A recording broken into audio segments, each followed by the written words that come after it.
মুখ্যমন্ত্রীর সফরের আগেই জরুরি তলবে ফের দিল্লিতে রাজ্যপাল। কাল বিকেলেই রাজধানী থেকে কলকাতায় ফেরেন রাজ্যপাল। কয়েক ঘন্টার মধ্যেই ফের তলব দিল্লিতে। মুখ্যমন্ত্রীর সফরের আগেই জরুরি তলবে ফের দিল্লিতে রাজ্যপাল। প্রতিনিধি সোমরাজ আমাদের সঙ্গে রয়েছেন। সোমরাজ, এই সফরে রাজ্যপালের এই সফরে কি কর্মসূচি রয়েছে বলে জানা যাচ্ছে?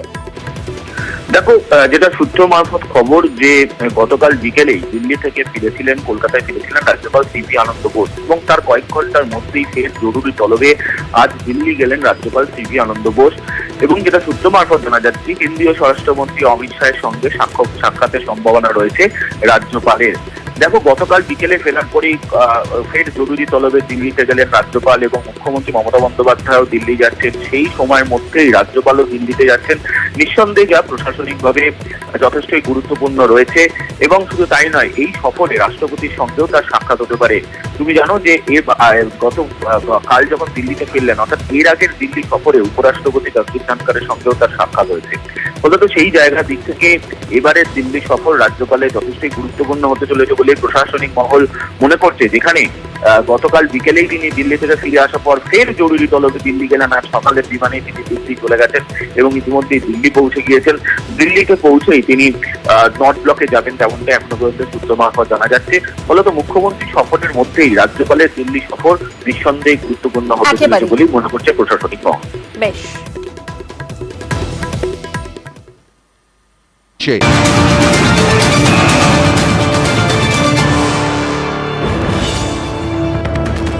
আর শুরুতেই ঠিক যে খবরের দিকে আমরা নজর রাখবো, ফের রাজ্য ভাগের প্রস্তাব। প্রধানমন্ত্রীকে দেওয়া সুকান্তের প্রস্তাবে বিতর্ক শুরু হয়েছে। ফের রাজ্য ভাগের প্রস্তাব। প্রতিনিধি মৈত্রী এই মুহূর্তে আমাদের সঙ্গে রয়েছেন। মৈত্রী, আমরা দেখেছি যে এর আগে কেন্দ্রীয় মন্ত্রী হয়ে পৃথক উত্তরবঙ্গ রাজ্যের দাবি করেছিলেন আলিপুরদুয়ারের বিজেপি সাংসদ জন বার্লা এবং তারপরে জলও ঘোলা হয়েছিল। এবার আরো এক ধাপ এগিয়ে সুকান্ত মজুমদার তিনি একেবারে প্রধানমন্ত্রীর সঙ্গে সাক্ষাৎ করলেন। দেখো, সুকান্ত মজুমদার তিনি গতকাল প্রধানমন্ত্রীর সঙ্গে একান্ত সাক্ষাৎ করেছিলেন 8 ঘন্টার জন্য এবং সেখানেই তিনি যেটা জানাচ্ছেন তার দাবি অনুযায়ী যে তিনি একটি প্রস্তাব প্রধানমন্ত্রীর কাছে পেশ করেছেন, যেখানে উত্তরবঙ্গের সঙ্গে উত্তর পূর্বের কি কি মিল রয়েছে সেই কথা উল্লেখ করে উত্তরবঙ্গের যাতে উন্নয়ন হয় তাই জন্য তাকে উত্তর পূর্ব বিষয়ক যে মন্ত্রক রয়েছে সেই মন্ত্রকের সঙ্গে অ্যাটাচ করার জন্য তিনি আবেদন জানান এবং সেই বিষয়টি তিনি নিজেই জানিয়েছেন যে তিনি উত্তর পূর্বের সঙ্গে অর্থাৎ উত্তর পূর্বের রাজ্যগুলির সঙ্গে উত্তরবঙ্গের কি কি মিল রয়েছে সেগুলি উল্লেখ করে তিনি মিল জানিয়ে উত্তর পূর্ব উন্নয়ন মন্ত্রকের সঙ্গে যুক্ত করার প্রস্তাব দিয়েছেন। কিন্তু এখানেই প্রশ্ন উঠছে, তৃণমূলের তরফ থেকে যে প্রশ্নটি তোলা হচ্ছে যে উত্তরবঙ্গ তো আখেরে কোনো আলাদা রাজ্য নয়, ফলে উত্তরবঙ্গকে আলাদা করে কোনো একটি মন্ত্রকের সঙ্গে যুক্ত করার প্রস্তাব কেন? এবং সেক্ষেত্রে দাঁড়িয়ে তারা মনে করছেন যে এটি আসলে রাজ্য ভাগেরই বিজেপির যে পুরনো কৌশল সেই কৌশলেরই এক ধাপ এগিয়ে সুকান্ত মজুমদারের এই প্রস্তাব। মৈত্রী, এই জায়গা থেকে একটু বোঝার চেষ্টা করব, তাহলে কি রাজনৈতিক প্রেক্ষাপটে এর কোনো ইঙ্গিত রয়েছে? দেখুন, রাজনৈতিক প্রেক্ষাপটে এর ইঙ্গিত অবশ্যই রয়েছে। উত্তরবঙ্গের যদি ফলাফল দেখা যায়, উত্তরবঙ্গে বিজেপি 2019 সালের যে লোকসভা নির্বাচন ছিল সেখানে যথেষ্ট ভালো ফল করেছিল, কিন্তু 2024 সালে দেখা যায় যে উত্তরবঙ্গ থেকে বেশ কয়েকটি আসন হারায় এবং তাদের ফল যথেষ্টই খারাপ হয় এবং সেখান থেকে কিন্তু কেন্দ্রীয় স্বরাষ্ট্র প্রতিমন্ত্রী নিশীথ প্রামাণিক তিনি হেরে যান। ফলে সেই জায়গায় দাঁড়িয়ে উত্তরবঙ্গকে কোথাও একটা নিজেদের উত্তরবঙ্গের জন্য বাড়তি কিছু যাতে পাইয়ে দেওয়া যায় এবং উত্তরবঙ্গের দখল নিজেদের হাতে রাখার জন্য সচেষ্ট রয়েছে বিজেপি। এবার এক্ষেত্রে বাজেটের যেখানে প্রভিশন দেখা যাচ্ছে যে বাজেটে উত্তরবঙ্গে পশ্চিমবঙ্গের জন্য আলাদা করে খুব বেশি বাজেটে বরাদ্দ নেই এবং সে নিয়ে কিন্তু ইতিমধ্যেই শাসক দল তারা সোচ্চার হয়েছেন। গতকাল অভিষেক বন্দ্যোপাধ্যায়ও সংসদে তিনি সরব হয়েছেন বাংলার বঞ্চনা নিয়ে।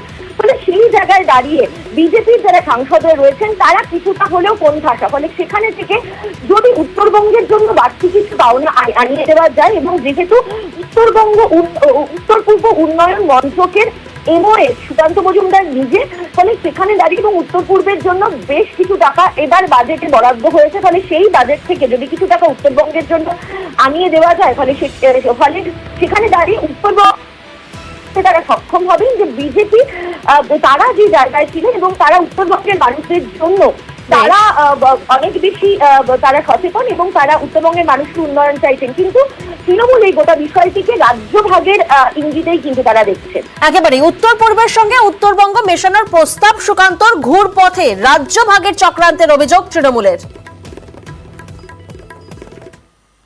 মাননীয় প্রধানমন্ত্রীর হাতে একটি প্রস্তাব তুলে দিয়ে এসেছি, আপাতত যে একটু প্রেজেন্টেশন তুলে দিয়ে এসেছি, যাতে নর্থ ইস্টের সাথে উত্তরবঙ্গের সিমিলারিটি কি কি আছে এবং তার ফলে উত্তরবঙ্গকে নর্থ ইস্টের অন্তর্ভুক্ত করা যেতে পারে, এই ধরনের প্রপোজাল আমি মাননীয় প্রধানমন্ত্রীকে দিয়েছি।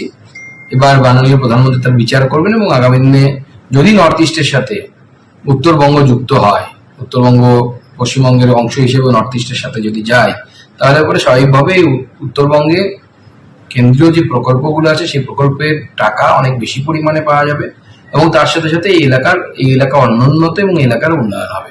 এবং আমার মনে হয় রাজ্য সরকারেরও এতে বাধা থাকবে না বা রাজ্য সরকারের সহযোগিতা আমরা পাবো।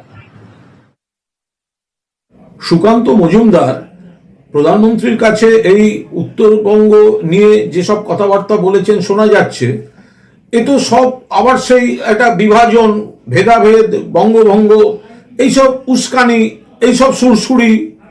ওনারা উন্নয়নের বিরোধী। এসব উত্তর দক্ষিণ এসব ভাগ করবেন পরে।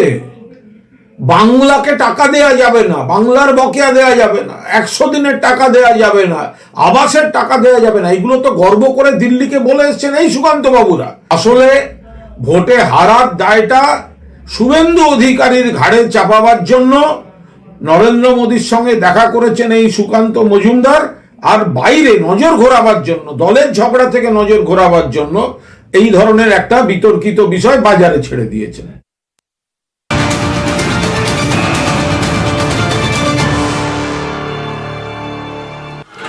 আর যে ছবি এই মুহূর্তে আপনাদেরকে দেখাচ্ছে, মিনি বাসে আগুন আতঙ্ক।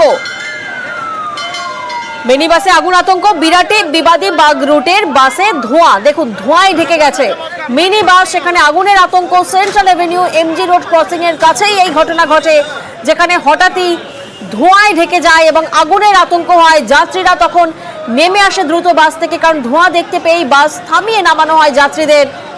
সেন্ট্রাল এভিনিউ এবং এমজি রোডের যে ক্রসিং, সেই জায়গাতেই এই ঘটনা ঘটে। বিরাটি থেকে বিবাদীবাগ রুটের সেই বাস, যেখানে মিনি বাস, আগুন আতঙ্ক। বাস চালককে আটক জোড়াসাঁকো থানার পুলিশের। যান্ত্রিক ত্রুটিতেই ধোঁয়া বলে অনুমান পুলিশের।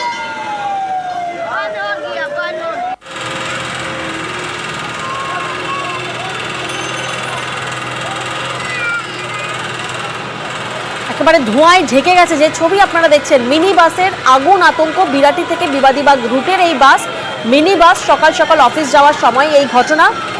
সেন্ট্রাল এভিনিউ থেকে এমজি রোড ক্রসিং এর কাছে এই বিপত্তি। প্রতিনিধি বিশ্বজিৎ এই মুহূর্তে আমাদের সঙ্গে রয়েছেন।